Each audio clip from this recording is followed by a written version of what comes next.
Bismillahirrahmanirrahim. Innal hamdalillah la haula wala quwata illa billahi wa mal wala.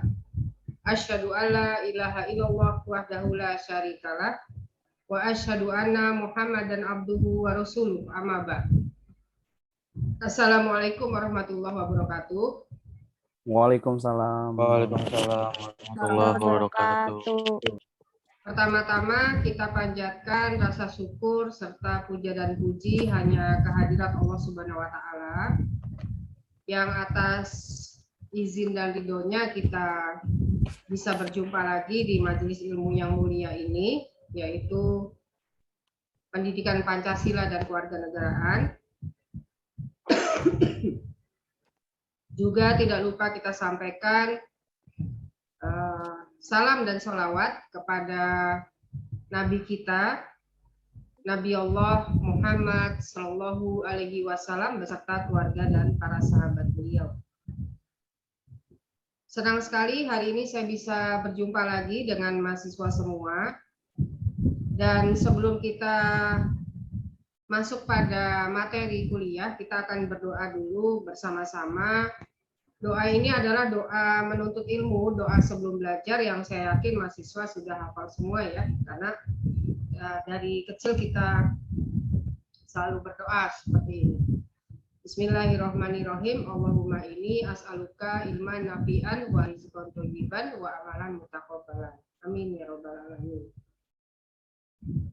Materi hari ini melanjutkan materi sebelumnya, masih tentang Pancasila dalam epistemologi keislaman kebangsaan, dan nanti akan sedikit kita bahas juga tugas yang sudah diberikan di halaman 33. Akan kita cek bersama-sama apakah jawabannya sudah benar atau masih perlu diperbaiki, ya.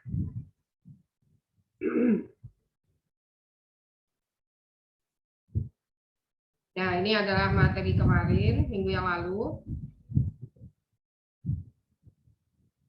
Kita review dulu sebentar sebelum melanjutkan kepada materi yang berikutnya. Jadi minggu yang lalu kita sudah membahas bahwa ada sebagian oknum ya, ada sebagian oknum yang juga merupakan warga negara Indonesia yang anti Pancasila dan mengajak ya, atau mengajak kepada pemikiran bahwa Pancasila ini perlu diganti dengan ideologi lain. Oknum-oknum ini menganggap Pancasila itu togut. Pancasila ini aliran sesat, bertentangan dengan Islam, bahwa meyakini Pancasila itu adalah perbuatan kafir, gitu ya, harusnya meyakini Allah Subhanahu wa taala saja. Ya, Pancasila dibandingkan dengan Allah gitu. Ya, padahal Pancasila itu rumusan yang dibuat oleh manusia. Dan rumusan itu juga bersumber dari Al-Qur'an gitu ya. Nah, kemudian mereka mengatakan bahwa burung Garuda itu berhala. Jadi patung burung Garuda itu adalah berhala ya. Nah, kemudian hormat bendera itu musyrik. Nah, mereka juga berpendapat bahwa budaya itu bertentangan dengan agama Islam. Nah, ini bermacam-macam tuduhan. Tuduhan anti Pancasila ini kepada Pancasila dan berusaha menggiring pemikiran mereka yang muda-muda ya, mengiring pemikiran generasi muda untuk memberontak dan kemudian menyetujui penggantian Pancasila dengan ideologi lain. Pancasila ini sudah beberapa kali mengalami ancaman. Yang paling hebat itu ancamannya pada saat Partai Komunis Indonesia ini diakui sebagai sebuah partai di Indonesia, berdampingan dengan partai-partai Islam, gitu, yang mana tentu saja tidak bisa cocok satu sama lain ya. Yang Partai Komunis Indonesia ini berisi sekumpulan orang-orang yang tidak bertuhan dan tidak beragama, tapi tidak cukup hanya sampai itu, mereka juga membenci orang yang bertuhan dan beragama. Jadi ada perbedaan ya antara ideologi komunis dengan ateis ya. Kalau ateis tidak percaya Tuhan, tidak punya agama, mereka tidak memusuhi orang yang bertuhan dan beragama. Masing-masing gitu. Nah, silakan kalau Anda percaya Tuhan dan beragama ya, saya tidak. Gitu. Tapi dia tidak memusuhi. Tapi kalau komunis memusuhi orang yang beragama dan bertuhan. Dia tidak suka dengan orang yang berdoa. Nah, kalau masih ingat filmnya G30 SPKI, di situ DI Panjaitan ditembak ketika sedang berdoa. Jadi orang-orang komunis ini tidak suka orang berdoa. Itu pernyataannya putrinya ya, Christine Panjaitan. Nah, jadi memang orang-orang komunis ini sangat memusuhi orang yang bertuhan dan beragama. Ini juga sudah kita bahas bahwa pernyataan atau pemikiran bahwa agama Islam itu budaya Nusantara itu bertentangan dengan Islam, ini pemikiran yang sangat keliru, karena justru dalam Islam ada pengakuan bahwa sesungguhnya antara Islam dengan budaya ini berhubungan erat. Ini kita bisa lihat di Al-Quran surah Al-Hujurat ayat 13, di mana Allah menciptakan manusia bersuku-suku dan berbangsa-bangsa. Perbedaan suku dan perbedaan bangsa ini secara sunatullah sudah sangat sewajarnya, melahirkan perbedaan budaya juga perbedaan bahasa. Namun perbedaan ini tidak perlu dipertentangkan karena perintah Allah timbulnya keanekaragaman suku, perbedaan bangsa-bangsa ini untuk saling mengenal, bukan untuk saling berperang. Jadi saling mengenal satu sama lain. Jadi salah ya pemikiran kalau budaya itu bertentangan dengan Islam. Nah, ini juga sudah kita bahas. Justru Islam itu menguatkan budaya dan menarik budaya selalu berada di jalan Tuhan. Pada awal masuknya ajaran Islam ke Indonesia, ini melalui budaya. Nah, Islam itu masuk pertama di tanah Jawa. Nah, di tanah Jawa itu kita mengenal adanya Wali Songo. Ada 9 wali ya. 9 wali ini pada awalnya mempunyai perbedaan pendapat bagaimana cara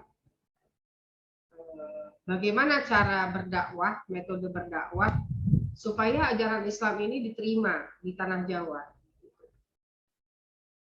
Sunan Kalijaga mengemukakan pendapat bahwa cara yang paling efektif agar ajaran Islam ini diterima dengan damai, dengan tangan terbuka di tanah Jawa adalah dengan perembesan budaya, dengan memakai budaya Jawa. Namun Sunan Ampel tidak setuju. Sunan Ampel dan beberapa sunan yang lain itu tidak setuju karena budaya Jawa ini syarat dengan bid'ah, gitu ya. Bid'ah ini adalah perbuatan yang kita melakukan perbuatan yang Rasulullah tidak pernah mencontohkan. Nah, itu bid'ah, gitu ya. Nah, jadi Sunan Ampel tidak setuju pada awalnya. Karena ya memang, dan ini tidak dibantah oleh Sunan Kalijaga dan beberapa sunan lain yang sependapat bahwa langkah paling efektif agar ajaran Islam itu cepat diterima di tanah Jawa itu melalui budaya. Apa yang dikemukakan oleh Sunan Ampel tidak dibantah oleh Sunan Kalijaga. Berarti memang benar ya, memang benar bahwa ada beberapa budaya Jawa itu yang bertentangan dengan Al-Quran dan hadis. Sunan Kalijaga kemudian ya karena tidak membantah, ya dia berusaha meyakinkan Sunan Ampel dan beberapa sunan yang lain yang sependapat dengan Sunan Ampel. Yang penting sekarang itu adalah ajaran Islam diterima dulu di tanah Jawa dengan damai. Ya satu-satunya cara ya dengan melalui budaya Jawa. Kenapa? Karena budaya Jawa ini usianya sudah sangat tua. Masyarakat Jawa tumbuh besar dalam budaya tersebut. Jadi budaya Jawa ini sudah merupakan bagian dari diri orang Jawa yang sudah menyatu, melekat gitu ya. Jadi kalau tiba-tiba ajaran Islam itu masuk ke tanah Jawa, kemudian secara frontal itu menghapus beberapa budaya yang memang bertentangan dengan Al-Quran dan hadis, dikhawatirkan malah masyarakat Jawa ini nanti antipati sama Islam, tidak menerima Islam gitu ya, karena ajaran Islam itu dianggap memusnahkan budaya yang sudah berusia ratusan tahun. Ya memang tidak mudah ya. Nah kemudian Sunan Kalijaga meyakinkan Sunan Ampel bahwa insya Allah gitu ya, insya Allah nanti dengan berjalannya proses ajaran Islam sudah diterima, kemudian pelan-pelan mengikis budaya-budaya seperti ini, dan ini pada saatnya nanti akan diteruskan gitu oleh pendakwah-pendakwah yang lain. Akhirnya Sunan Ampel setuju ya, setuju, dan ajaran-ajaran Islam ini mulailah diperkenalkan oleh Wali Songo melalui gamelan, melalui pewayangan, dan melalui tembang. Nah, seiring dengan perkembangan zaman, sekarang ini kita sudah semakin terbuka dan sangat ingin menjalankan ajaran Islam dengan kafah, dengan benar, sungguh-sungguh. Dan para pendakwah juga pelan-pelan ya, pelan-pelan mengajarkan apa yang sebenarnya Islam yang sesungguhnya, seperti apa ajarannya. Ya sebagian umat Islam masih terkaget-kaget. Beberapa waktu yang lalu kan viral ya bagaimana Uki ex band Noah itu meninggalkan Noah karena dia berpendapat bahwa musik itu haram gitu ya. Nah, itu kan saya rasa semua mahasiswa sudah dengar ini. Dan kemudian bagaimana Uki ini dibully ya, dibully oleh masyarakat, bahkan oleh orang Islam sendiri. Padahal yang disampaikan oleh Uki ini memang benar, memang hadis sahihnya Rasulullah SAW itu akan ada zaman di mana umatku itu akan menghalalkan riba, khamar, dan musik. Jadi memang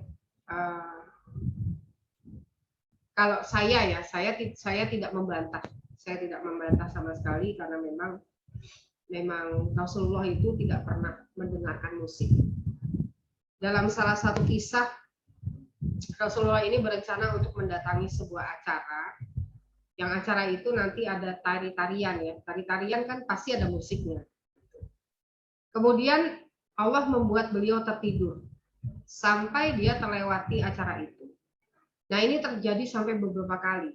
Sehingga Rasulullah mengambil sebuah ibroh dari situ, berarti memang Allah tidak memperkenankan hamba untuk mendengarkan musik. Dan beberapa waktu yang lalu kita juga ada berita viral juga bagaimana santri-santri ketika mengantri untuk vaksinasi itu di tempat vaksinasinya terdengar musik dangdut gitu ya. Mungkin disetel untuk menghibur para warga yang berdatangan untuk vaksinasi. Nah, ini para santri ini kemudian menutup telinga, ya, fotonya tersebar viral di mana-mana dan berbagai macam reaksi muncul, ya, ada yang menghina, ada yang mendukung, ada yang membuli, ya macam-macam, gitu ya. Nah, ya begitulah masyarakat Indonesia dalam menerima ajaran Islam yang sesungguhnya. Gitu. Ini sekarang aja di zaman yang hak asasi manusia, toleransi ya didengung-dengungkan, masih juga terjadi seperti itu. Bagaimana kalau zamannya Wali Songo? Wali Songo ini kemudian nggak boleh ada tembang Jawa, haram. Wah, ya ini bisa menimbulkan gejolak, bisa menimbulkan pemberontakan, bahkan mungkin bisa menimbulkan kerusuhan gitu ya. Nah, yang sekarang aja seperti itu. Gitu. Nah, saya menyikapinya dengan kepala dingin gitu. Bukti nyata bahwa para santri itu tidak pernah ribut, nggak pernah ribut. Kalau ada orang mendengarkan musik misalnya ya mungkin karena para santri ini juga di pesantren ya, tidak pernah menghakimi orang yang mendengarkan musik.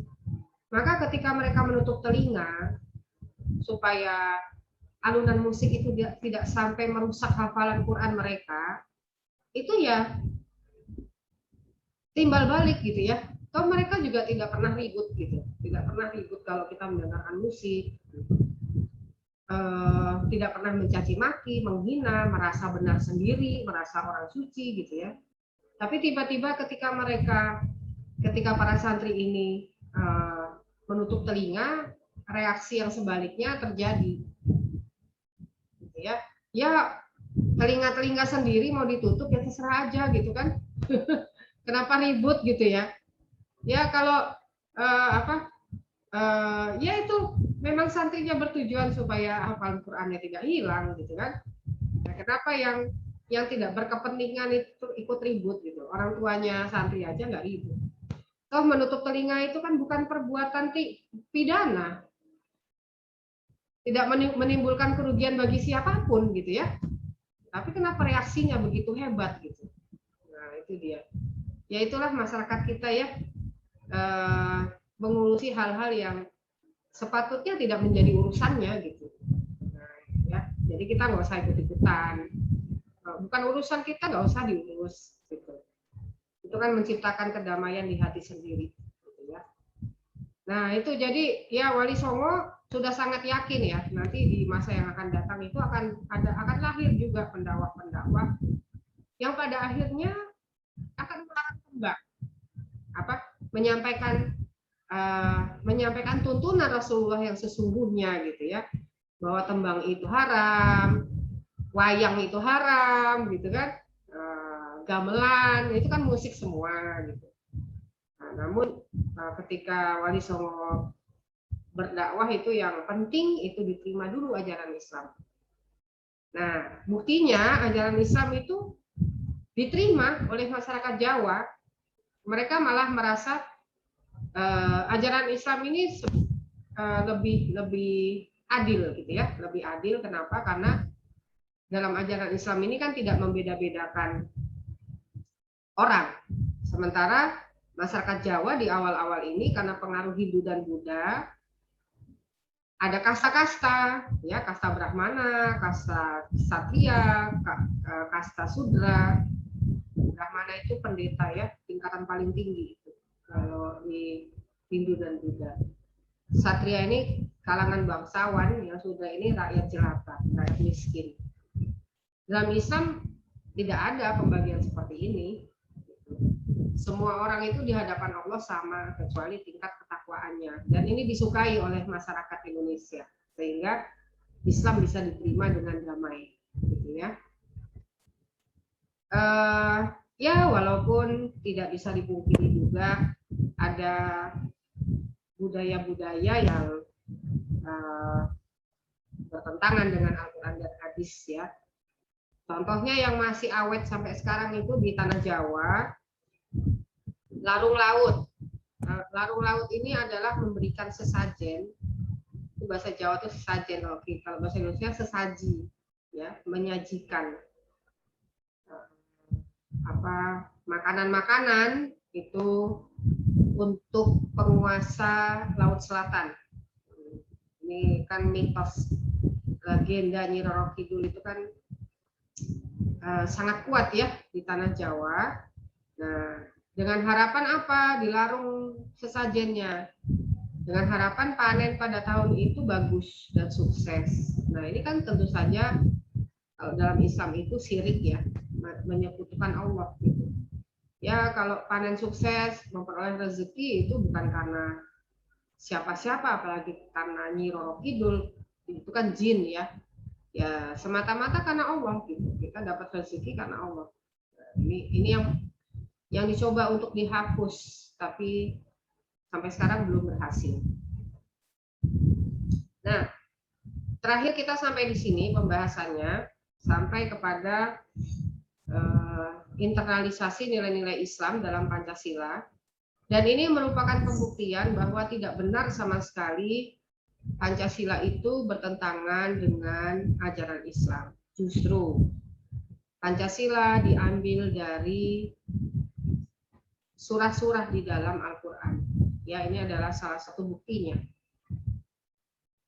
Sila pertama adalah ketuhanan yang Maha Esa. Ini diambil dari Al-Quran surat Al-Ikhlas ayat 1.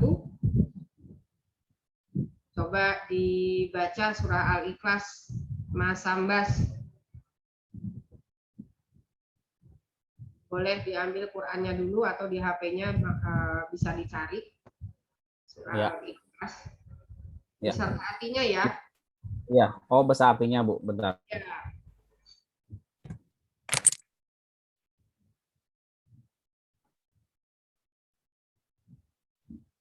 Yang lain siap-siap Al-Qur'annya, ada Quran surat An-Nisa 135, Al-Quran surah Al-Hujurat ayat 13, Al-Quran surat Asy-Syura ayat 38 dan An-Nahl ayat 90. Silakan Mas Ambas. Baik. Baik ya. Bismillahirrahmanirrahim. Qul huwallahu ahad. Katakanlah Muhammad dialah Allah yang Maha Esa. Allahus Somad. Allah tempat meminta segala sesuatu. Lam yalid walam yulad. Allah tidak beranak dan tidak diperanakan. Walam yakul lahu kufuwan ahad. Dan tidak ada sesuatu yang setara dengan dia.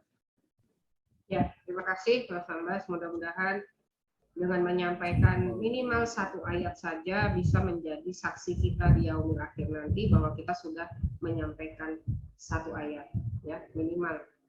Nah, ini diambil dari Al-Quran surah Al-Ikhlas. Walaupun pada rumusan awal Pancasila ini adalah Allah yang Maha Esa gitu awalnya ya. Ya, kemudian karena di Indonesia tidak hanya Islam yang menjadi agama resmi yang diakui oleh negara, maka kemudian diganti menjadi ketuhanan yang Maha Esa. Nah, kemudian ini ada lambang bintang. Kalau kurang jelas ini di belakang saya ada ya. Ini ada lambang bintangnya. Nah, apa makna filosofisnya? Kenapa bintang? Kenapa bukan bulan? Silakan Mbak Dia.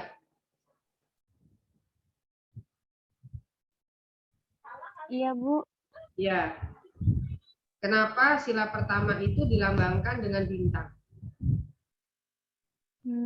Sebentar, Bu. Ada yang bisa jawab barangkali? Masih ingat? Ini kan sudah dibahas berkali-kali loh dari SMA. Ya, Mbak Dia, silakan. Sebentar, Bu. Lupa inget, Bu. Ya nggak apa-apa, seingatnya aja.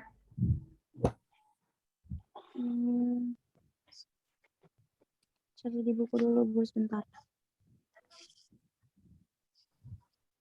Ini kan lambangnya bintang, warnanya kuning, dasarnya hitam. Itu ada makna filosofisnya semua tuh. Kenapa kok dasarnya hitam? Kenapa bintangnya warnanya kuning, bukan yang lain? Kenapa harus bintang, gitu kan? Mengapa? Mas Arif barangkali bisa Sebagai menjawab. sebuah cahaya. Jangan Tuhan Maha Esa. Mau mencoba jawab, Mas Arif? Sebentar, Bu. Lagi cari. Aduh, mana nih? Dari SD, SMP, SMA belajar Pancasila. Nggak tahu maknanya, harus browsing dulu. Tapi kalau browsing dulu memang terus inget ya. Kalau nyari sendiri ilmu itu, kita cari sendiri, itu melekatnya lama. Coba kalau saya langsung kasih tahu, lupa lagi. Karena metodenya di SMP, SMA kan gitu ya, dikasih tahu guru, ya udah selesai, lupa lagi. Gitu. Mbak Dian udah ketemu mananya?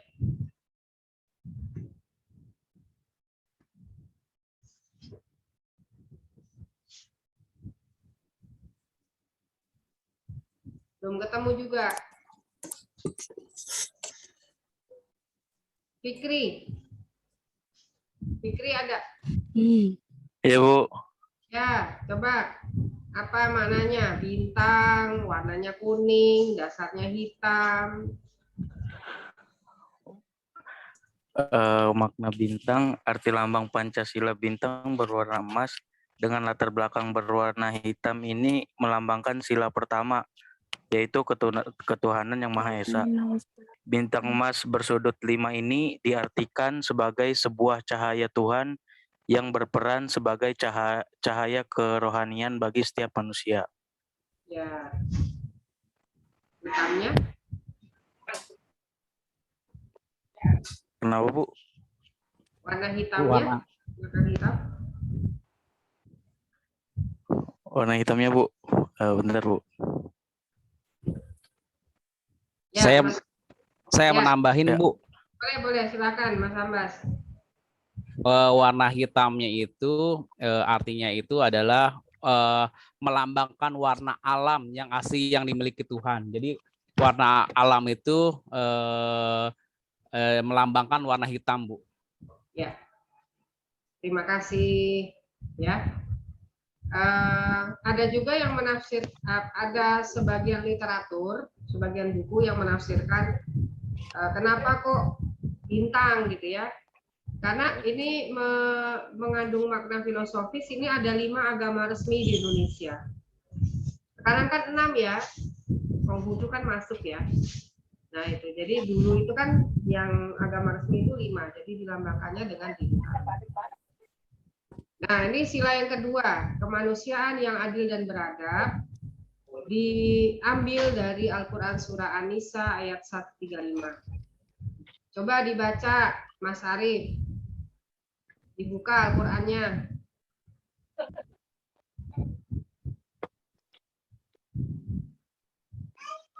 Udah siap Al-Qur'annya? Surat An-Nisa ayat berapa tadi? Ini, kan ada di layar. Oh, tidak. 135. Ya. Terus dibaca. Loh, panjang. Oh iya panjang, makin banyak pahalanya. Kalau panjang malah ngeluh, padahal harusnya senang ya. Pahalanya makin banyak. Satu ayat aja pahalanya sangat banyak, apalagi beberapa ayat, kan? Sebentar.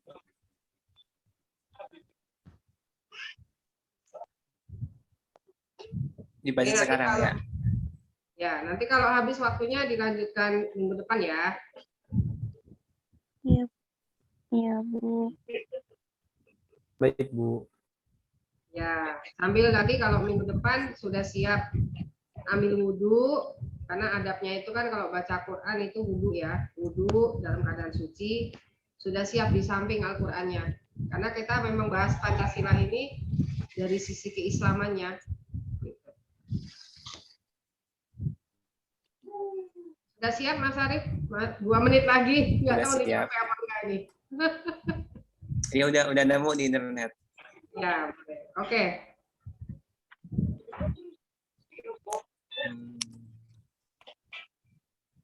Bismillahirrahmanirrahim. Ya ayyuhalladzina amanu kutu qawwamina bil qisti syuhada'a lillahi walau ala anfusikum awil walidaini wal aqrabin iyakun khayna aw kathiran fallahu bima fala tadbingul hawa anta adilu fa in ta'un aw tu'ridu fa innallaha kana bima ta'maluna khabir. Artinya, wahai orang-orang yang beriman, jadikanlah kamu penegak keadilan, menjadi saksi karena Allah, walaupun terhadap dirimu sendiri atau terhadap ibu bapak dan kaum kerabatmu. Ya. Jika dia yang terdakwa, ya kaya ataupun miskin, maka Allah lebih tahu kemaslahatan atau kebaikannya.